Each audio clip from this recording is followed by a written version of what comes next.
Hi guys, Ryan here for HCI 595. This section is called Documenting Your Workflow. However, it should really be called Why Did I Do That? The key is to document your work while you're doing it. For example, why did I put a dash in the middle of workflow? I need to look that up later. If you wait a few days or even a few hours, you might not be in the same mindset and not remember why you did one thing one way at a certain point.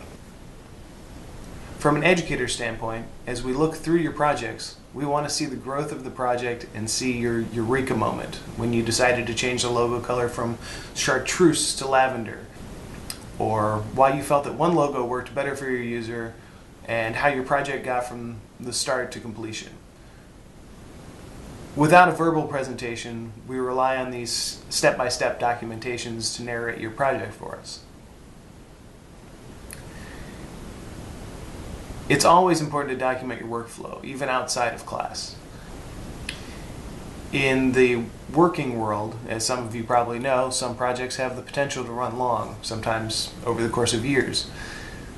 If you have a notebook full of sketches or research or anything pertaining to the project, it's important to document why you have that information in there. For example, why you chose this concept over another. A friend of mine just redesigned the PBS Kids website for PBS, and he carries a variety of colored pencils with him to meetings to give to people to mark up on his sketches and wireframes. For example, this is the flowchart that I did for the last video.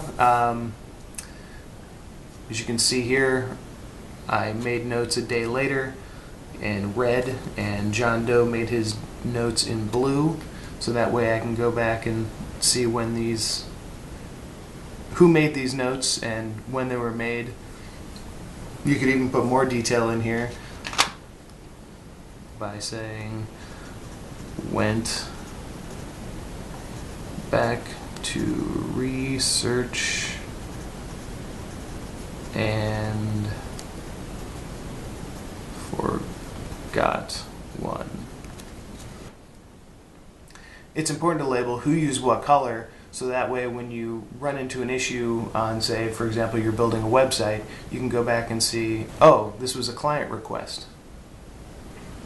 In the workplace, it's also good to document your workflow for the next person who might pick up your project. For example, if you get promoted, you might not be doing the same job, but somebody else is going to take over your workload. Or, while you may be working on one project one day, you might be handed a different project tomorrow. As a courtesy, you should be clear about the purpose and path of each step of the process. Alright, thanks. That's all I have on documenting your workflow. If you guys have any questions or comments, feel free to email Deb, Cindy, or I. Thanks.